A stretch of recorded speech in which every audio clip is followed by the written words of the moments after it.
video, moving video. So when we rotoscope, we can basically isolate parts of a video, so we can manipulate the background or the subject independently. One of the two, or do any number of things actually. But generally speaking, it's for manipulation of background, foreground, that sort of thing. There are actually two ways to rotoscope. There's the original, old school way, which is good to know and understand, because the new AI way doesn't always work the greatest. But if you pick a good image, the AI way is the way to go. So it just makes it so much faster. And really, and actually both processes are like different as night and day. The AI, the rotoscoping brush, is much like Photoshop's select object tool. Looks the same and everything else for the most part. So, so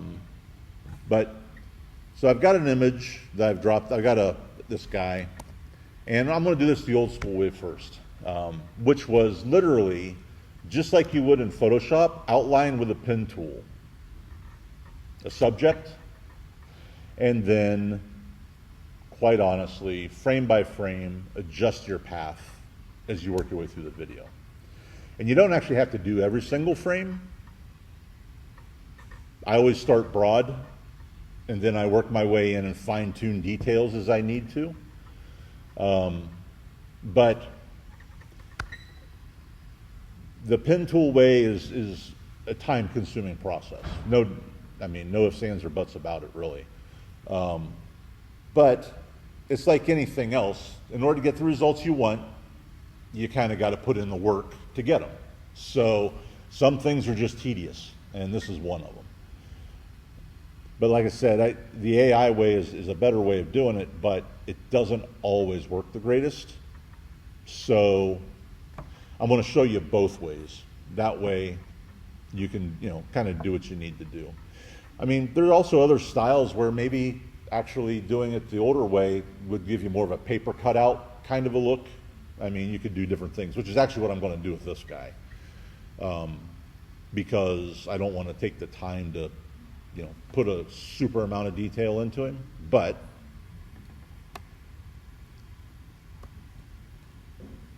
the way this basically works is, and I've got my image in here. Actually, I'm going to put it in 3 times. Drop it behind, so that I can kind of outline and then manipulate this a little bit easier. So ignore this one that's turned off.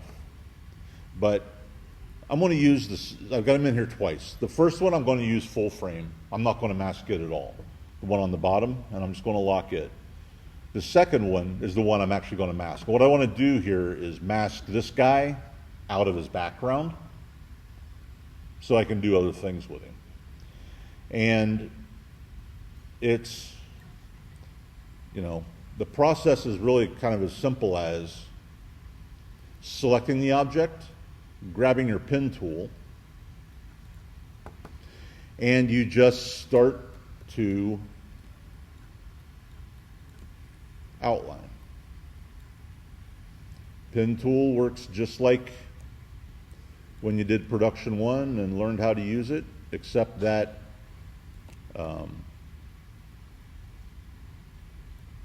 you gotta, use your option key to change the direction of your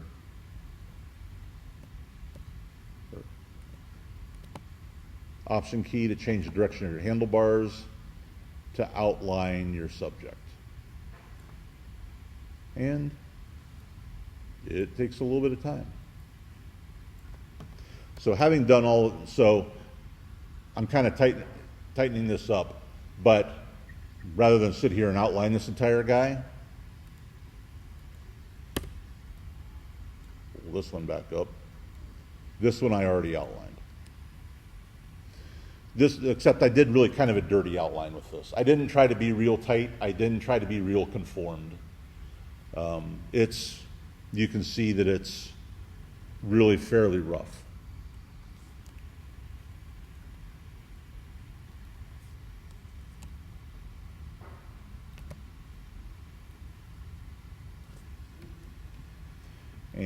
I kind of did it on purpose.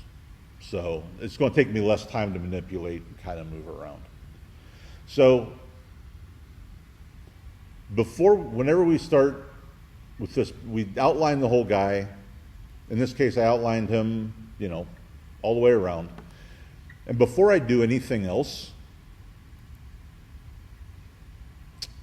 I really need to, actually I want to,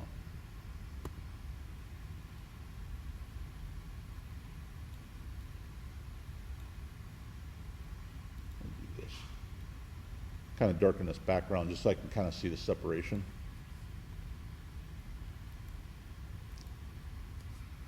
Before I do anything else, after I outline him, I need to open up my mask because I used the pen tool to outline him. I got a mask layer inside of my layer. Open that mask up, select my mask path, and set a keyframe for it. So on frame 1, this is keyframe to be this shape. So I'm just going to move ahead a second. Actually, I'll move ahead 2 seconds. Because it takes so long, I don't like to do more work than I really need to. So I'm going to move him to 2 seconds, and then with my selection tool, I'm just going to start selecting points and moving them around.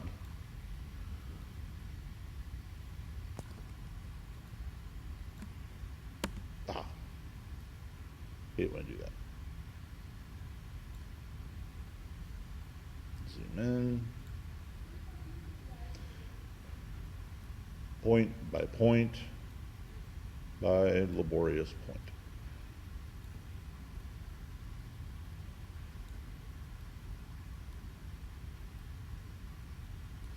You really got to, when you start, you make sure you put enough points in to actually do everything that you need to do. But in the interest of speed, got to stop doing that. Got to grab my hand tool to pan around. All right, so that all stays pretty decent. This one and this one I'll slide over.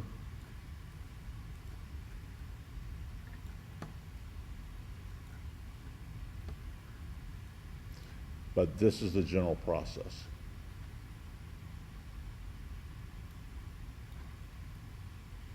We just push points around.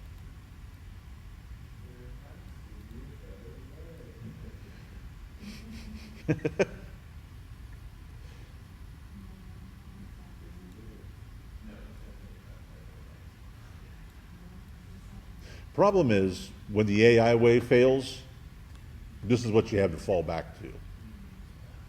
So, I use the AI for yeah.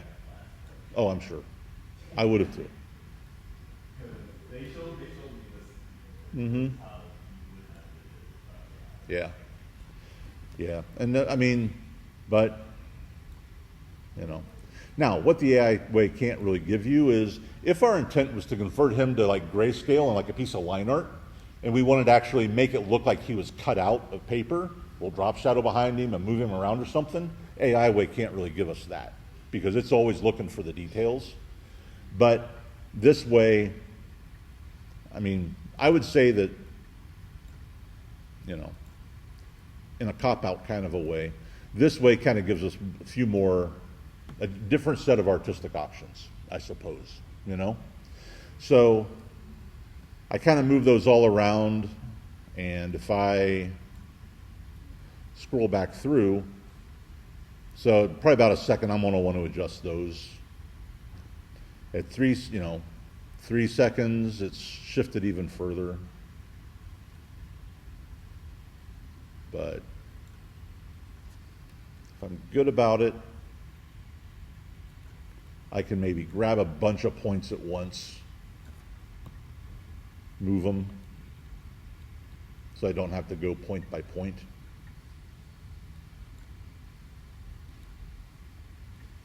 and that kind of thing. Once you start, you can't really add points, you can't subtract points. Every single frame has, because pretty much what it's doing is mapping all those points from frame 0 all the way through the end. If you add one, it messes up the order, messes up the count, and it doesn't know what to do, and it gets all freaky. So you got to make sure you put enough points in to do the job when you start. And let's see, have all those.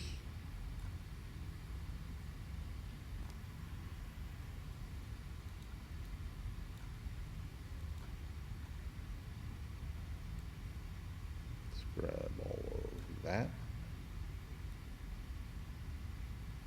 So we'll do that. So we're kind of following him. It needs more detail. I mean, I just did every 2 seconds. I changed position. It kind of in-betweens the whole thing, but it's following him pretty close. So I would just keep doing that for the duration of my my clip, or for as much as I needed.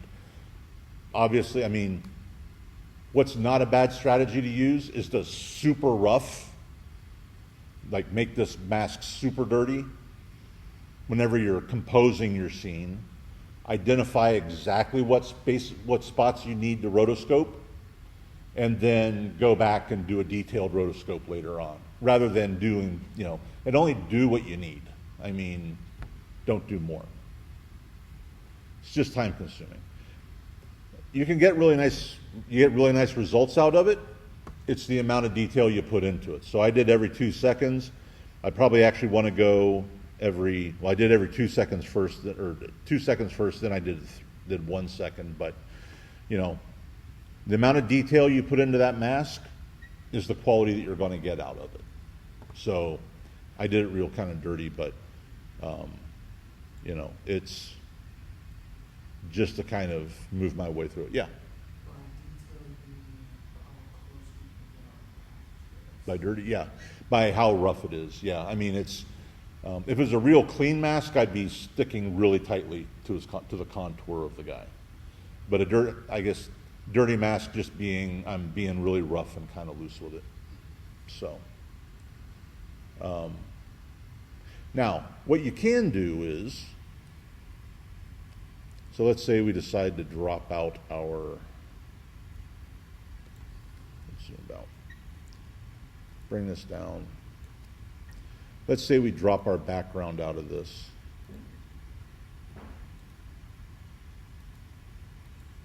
Let's say instead of the background, we want to use a solid. Yellowish kind of solid. So that'll kind of give us, that. I mean, I could treat that background, make it a duotone kind of thing, or do any number of other things with it. But now I've got separate elements that I can work with. Yep. Yes. Yes, you can. Thank you, Mr. Hatter. So under our mask, we've got a variety of different options. We can feather it, which will soften that edge. I mean, we can soften it pretty far. Keep it nice and tight. Either way, yes, we can feather that. We can also choke the mask or expand it. So expand it gives us more. Choking it brings it in tighter to the guy. And those are all animatable as well. So, I mean, maybe it's a little less feathering, and a little less choke on the mask. But even if I do a real kind of a dirty mask, I mean, that actually does a halfway decent job. It gets kind of light at the edges, but depending on what we're doing with it, it shouldn't really matter. So if we wanted to keep our original image in, for instance, and Maybe the difference here is that to our background image, we want to add a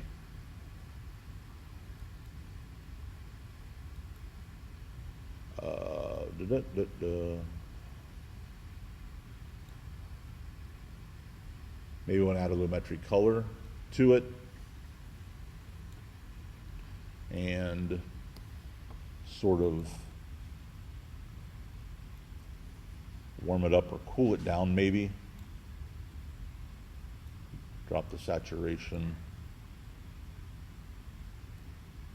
beef up the exposure on it. We can affect that background, but we don't affect the guy. And, you know, I was really kind of loose with that mask, but depending upon what you need to do, it might do the job. I mean, that doesn't look half bad. I mean, it's not, you know, perfect, but even though I wasn't real detailed to the outline, I'm still getting a halfway decent result out of that.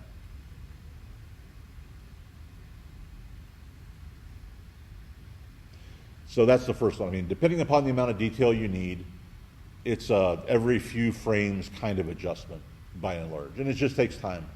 It can take a long time, depending on what you need to do. But it is kind of the original way. It is the fallback way in case the AI portion solution doesn't really get the job done. So most of you will avoid it like the plague, but, and I get it. What's that?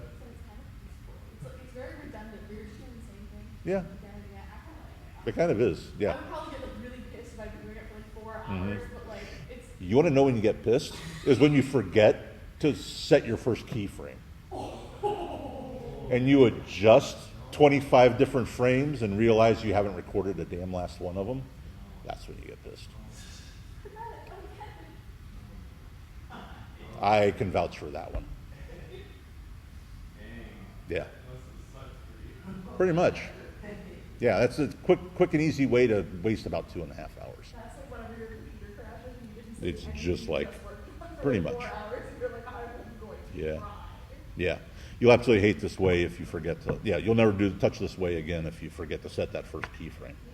So, it does suck. But anyway. It's like, I guess.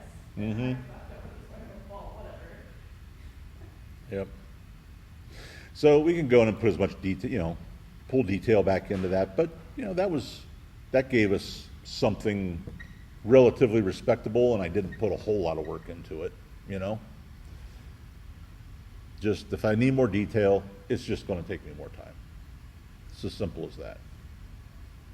So that's way number one, and that's just creating. It's a standard mask, and you know. Pretty simple to do. You just got to make sure you remember to do the steps and move all your points around.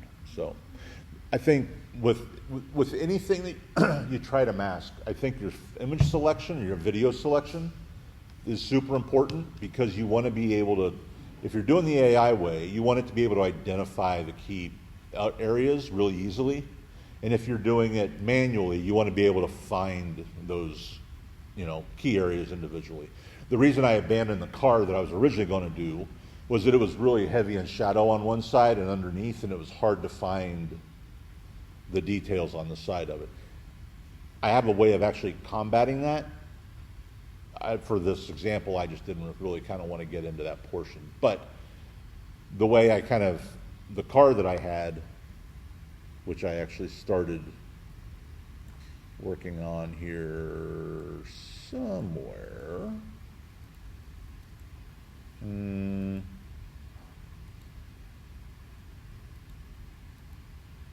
This is it.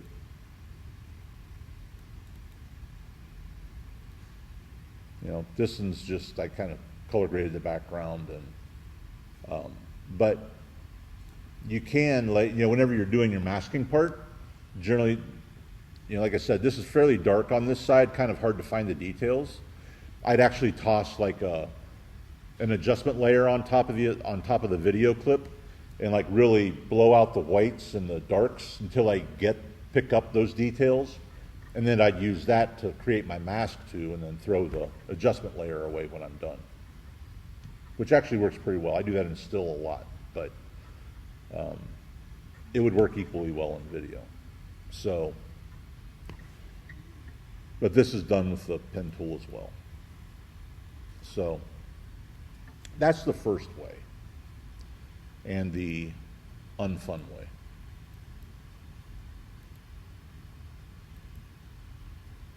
The second, yeah.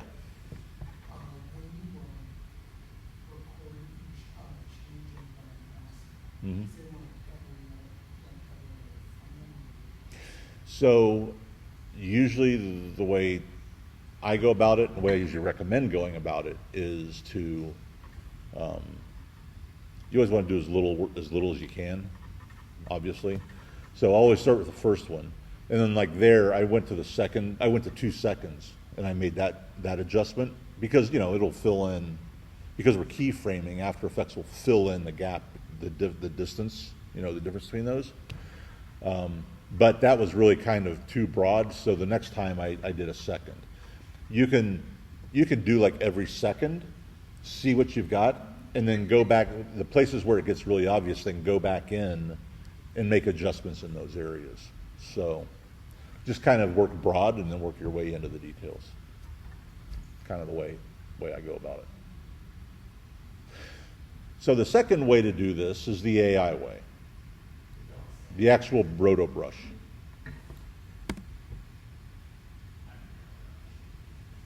And it's, rotoscoping is good for taking a video image out of the background, placing tight behind. I did I adjusted color, but I also did a multi-layer kind of a thing. But this actually does a pretty nice job. It's far more accurate, and it'll do a lot of the work for you, but you still have to kind of pay attention and go in and adjust individual frames. So this was kind of where I ended up. I think the second one I'm going to take the background, I'm going to blow all the whites out of it and keep only the shadows as kind of a graphic background, but keep the guy in the foreground doing his thing. And this is done using the Rotobrush, which is the Rotobrush is much more like the object selection tool in Photoshop. So if you've used that, which pretty much everybody has, this is fairly similar. Yeah. Yep. One of the two. This is kind of the same way. This really falls down though when you have an image that has a lot of contrast in it. So you've got shadow areas blending into shadow areas. It just doesn't know where to go and what to do. So this image, I thought this one actually worked out pretty decently. It does most of the work for me, but I still have to go in and do some detail and fine tune. So I kind of thought it was a good example. So let's see, my video for that is this one. And it's already 1920 by 1080, I think. Yeah, it's already 1920 by 1080 at 30. So I'm just going to right click on that piece of video and make a new comp from the selection. And there we go. And then I'm going to duplicate the video because I want to keep the background separate from what I'm rotocomping in the foreground. So I'm just going to lock that down. Select, and if I double click on, so I got my karate guy, I'm just going to, down here, the one that I want to rotocomp, I'm just going to double click on, and that'll bring it up in a new panel up here as a layer. Zoom out. And the Rotobrush tool is up here right next to the eraser on our toolbar, Rotobrush. And there's two different brushes. There's the Rotobrush tool and there's the Refine Edge tool, which is really kind of nice for hair and that kind of thing, but it also helps kind of smooth off rough edges. A couple of warnings about it. You really need to work in your original comp. In my original comp, I want to make sure that I'm working in full resolution, because Rotobrush doesn't really like it if I'm working a partial resolution, like half or a third. So make sure we're in full resolution. And then in this layer, with my Rotobrush tool, I'm just gonna, let's see, I want to pull this down. We are simply going to take our brush, and like mine's really small right now. If I hold down my command key and just sort of click and drag, I can increase or decrease the size of the brush. Make it about that size. And then I'm just going to paint roughly inside of my guy. Actually, I came a little close to the edges, but we're just going to kind of go close to the edges, but not to them.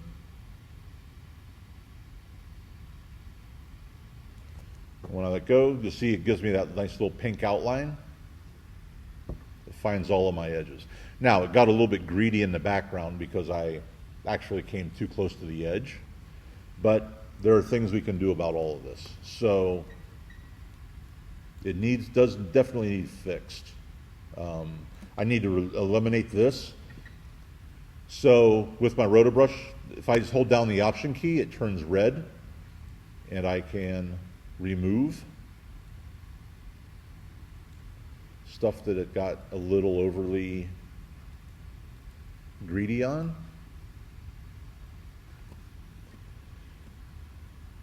If I hold down my space bar, I can pan.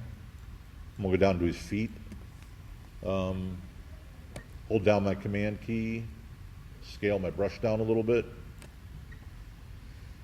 and I'm gonna add his foot into the mix.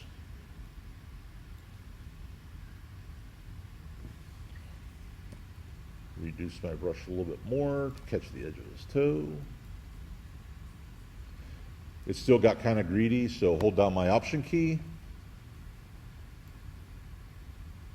Get rid of that shadow area. Come up here.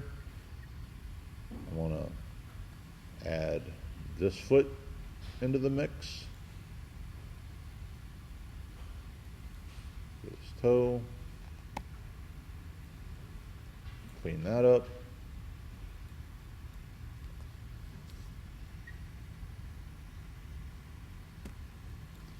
Come up here.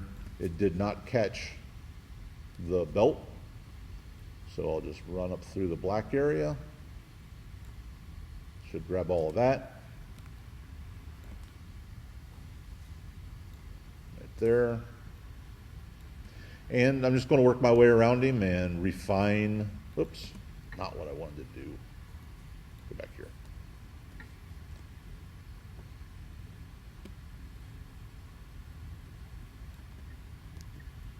Just sort of catch up these little areas. Right there.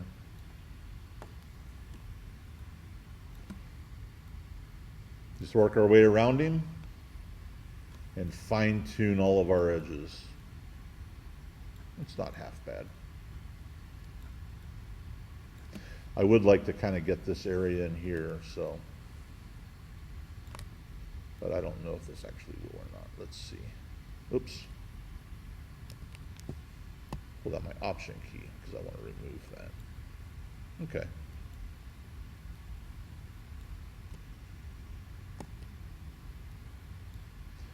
And you just got to kind of work it. But it's a lot better, a lot less tedious than what we just did with the pen tool.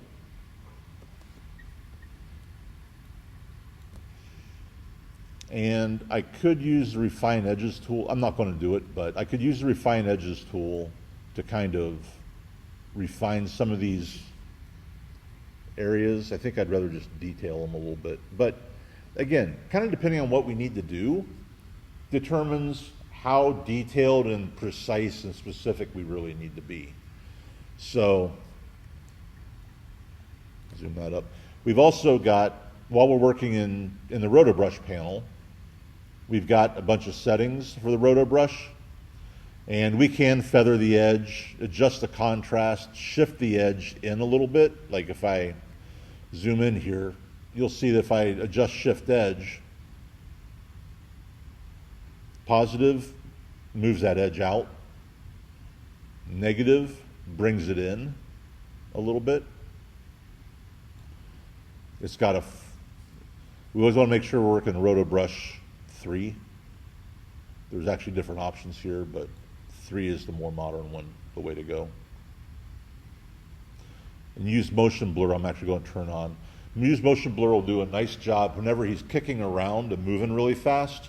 It'll sort of blur the edges a little bit, so that when it blends into my background, it's a little more seamless. But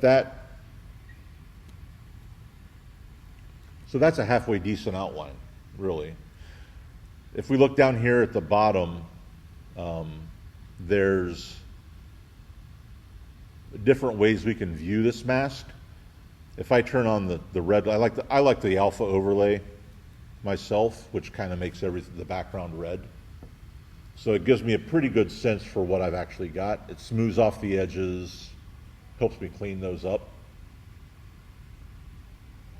And then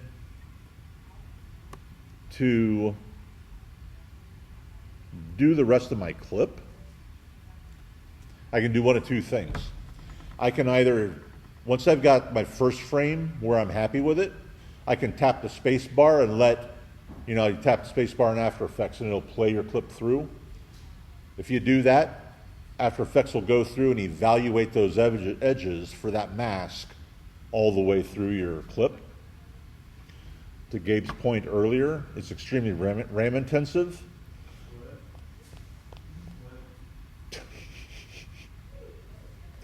It's a RAM intensive process, to your point earlier.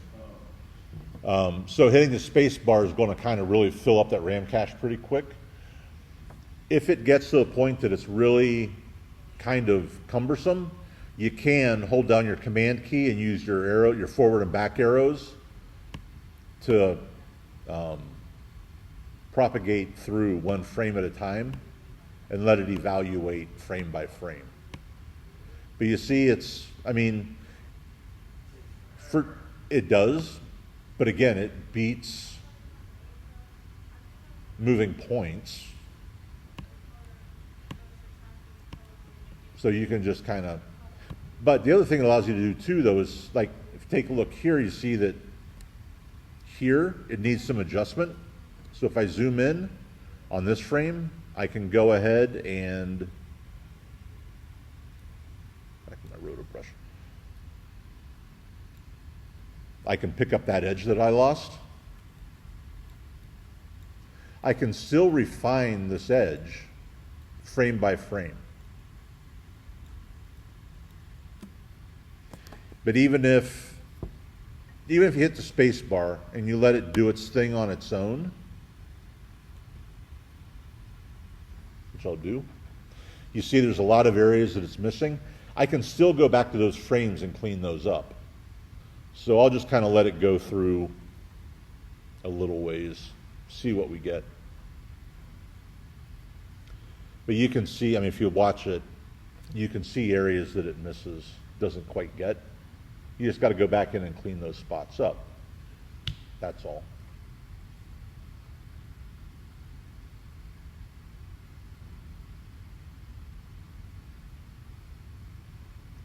Let it play through.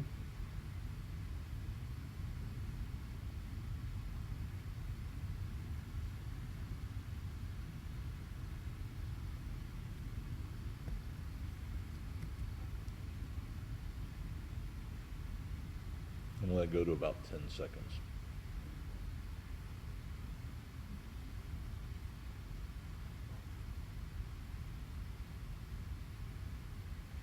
All right, so we'll go to about there. So now if I kind of scrub back through here, we can see that there's a couple of bad frames. So we can pick those up.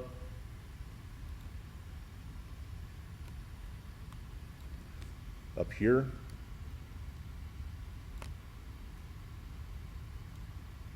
Whoops, wrong one.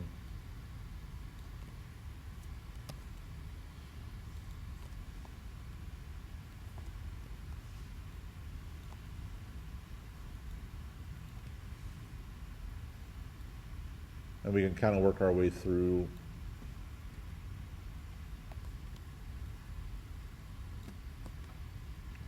and see what we've got.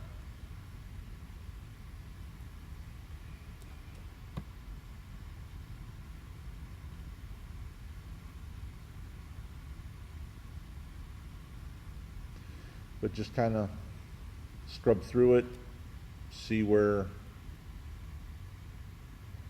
I know there's some spots back here that are pretty bad.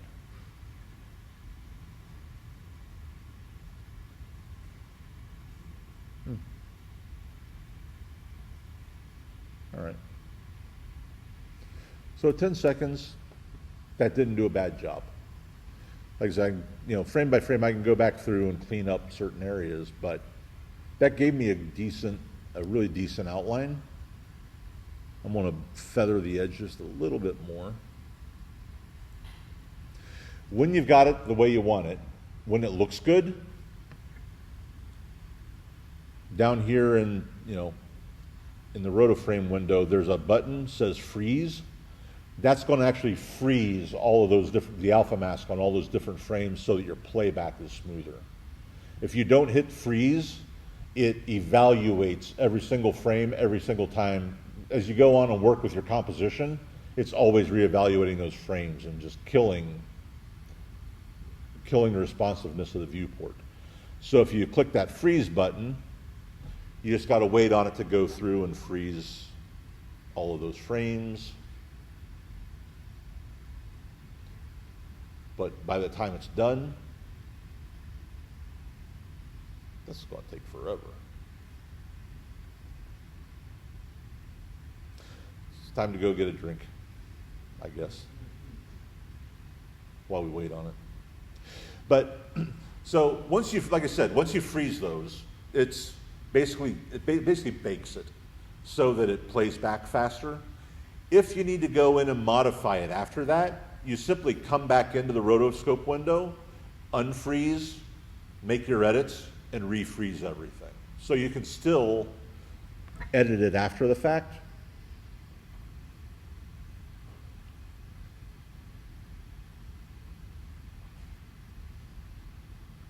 Unfreeze it, make other adjustments.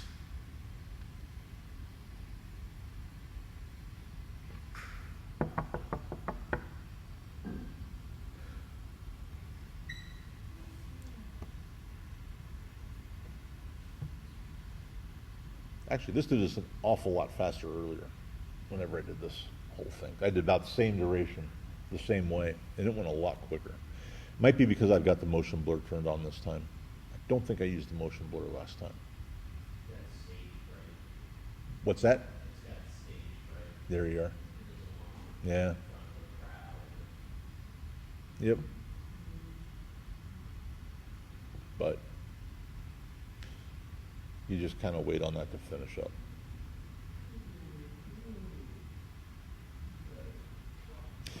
So rather than do that,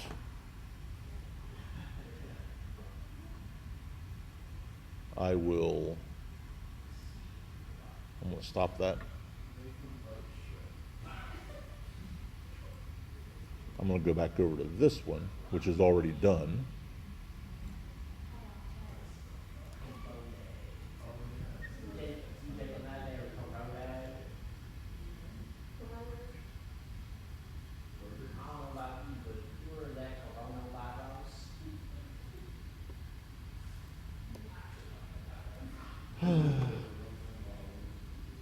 All right.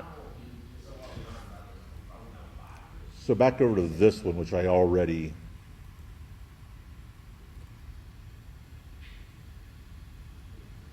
adjusted.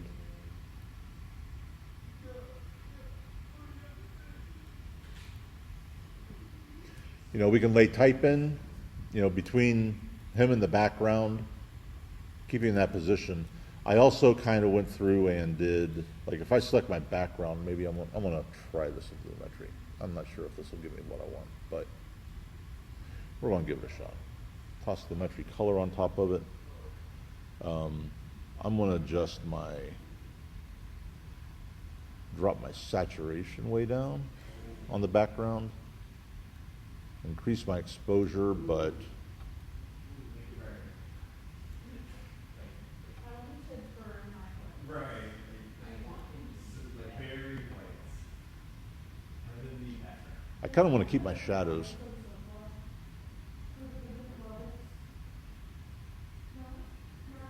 Oh, right. They call it karate.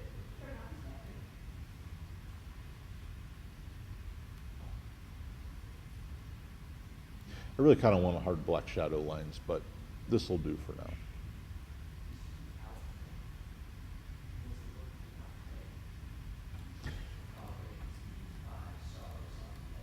Maybe we do solid.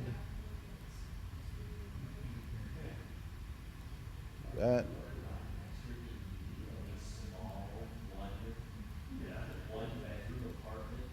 Take that.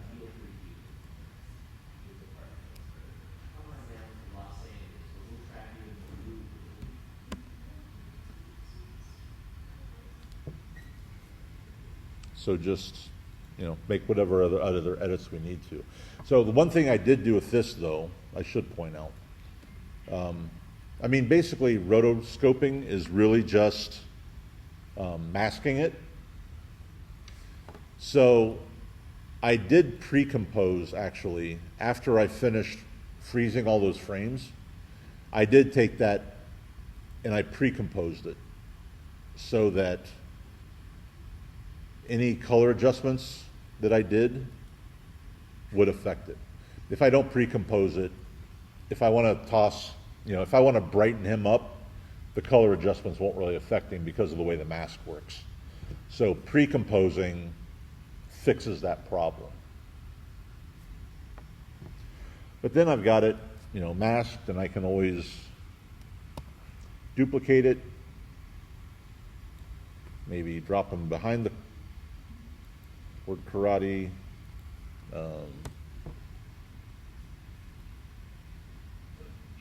Slide him over, duplicate him.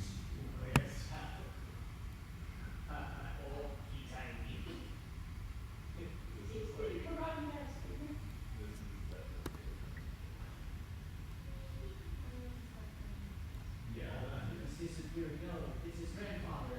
Oh, he's remembering his days of training with his grandfather. Oh, no, grandpa's again. No, not grandpa, no.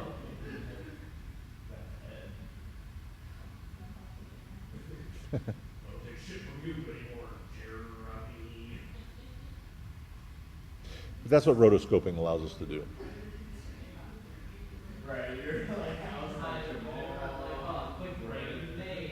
It's a J name.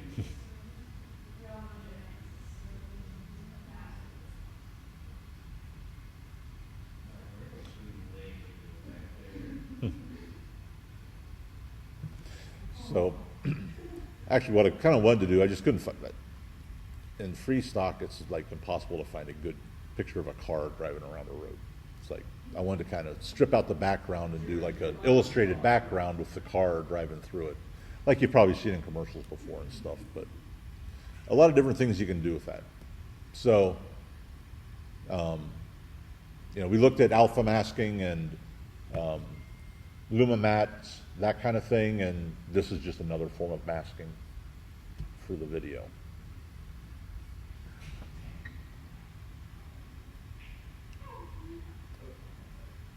So either the karate guy or the guy with on his phone, I would kind of like you to rotoscope either one of those. Just do something simple with it, just to separate them. I mean, you can put them on a, I just put mine on a color background. I kept the shadows in it. Yeah. Yes. What? Can you do a ball? Yeah, I know what he wants. Nah, do the karate guy. He requires a little bit of work. Either the karate guy or the cell phone guy. Either one. Doesn't really matter. But just separate it from the background, modify the background in some way. Either, if it's the guy on the cell phone, maybe the background you just drop all the color out of, or place tight behind him and put him on a solid color background, something to that effect. And just export it as a MP4 file. For the background file, do you have to remove You have to remove the character from it? so when we duplicate backgrounds for the characters onto the background? Well, it depends on, so I only duplicated it so that I wanted to use the background as another part element. If you really don't want to use the background, you don't really have to do the duplicated version. And I only did it on the one with the pen tool because it makes it easier for me, because the pen tool actually masks the layer. Once it's all closed, you don't see the rest of it. I left the original one in as a background layer so that I could see where I needed to move my points to. As more of a guide. So the big thing is, but you don't have to don't do the pen tool way, just do the rotoscope way. The second way I did it with the Rotobrush tool.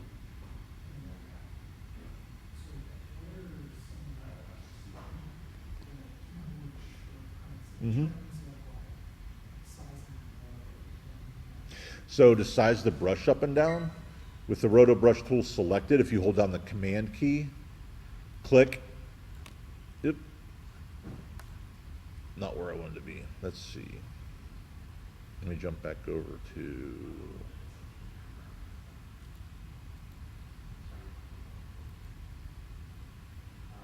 this comp.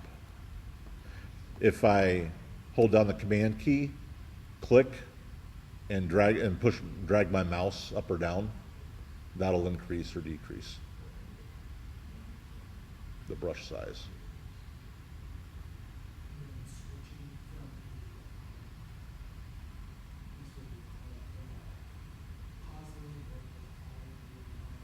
Oh, yeah, so that's just the Option key.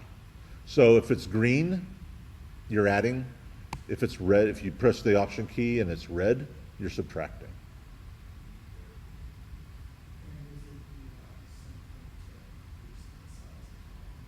No, increasing the size is Command, click, and drag up and down is the only way to do that one.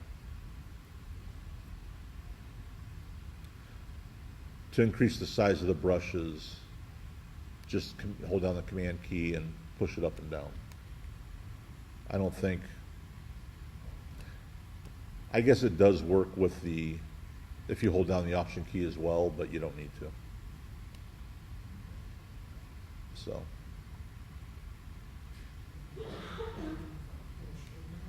Mm-hmm.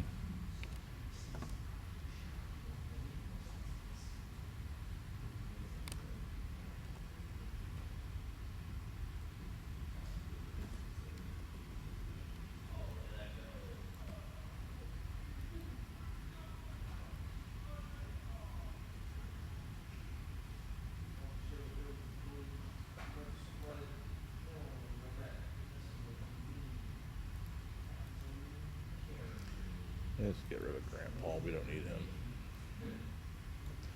Maybe on this guy we drop. Yes?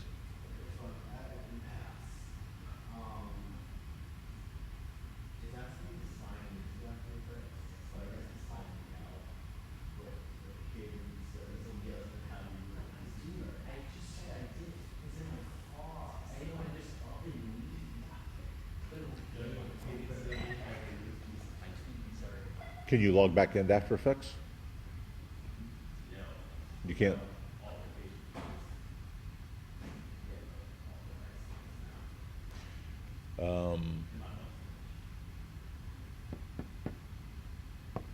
Okay. Did we get IT to actually add you to the admin? Okay. Hmm.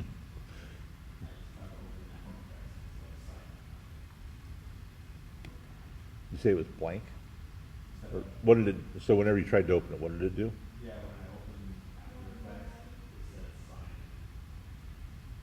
And I wanted to like, I have to sign it through my, UAC email. Okay, The UAC email has authorized okay, throughout, got it. which my phone is there. Oh, you don't have your UACRN email in class with you? I do. No, so it's, you have to have your authenticator app, which is on Yeah, your phone. right, And so it's having you log in through his email, which is needing to be authenticated, which means his phone forwarded, his phone is dead, and you need to take a screenshot. I got you. I'm sorry, I picked up exactly the conversation was, Yep. I got this, I know what I'm talking about. Yeah. Huzzah. Oh yeah, you need to get that in. Yeah. So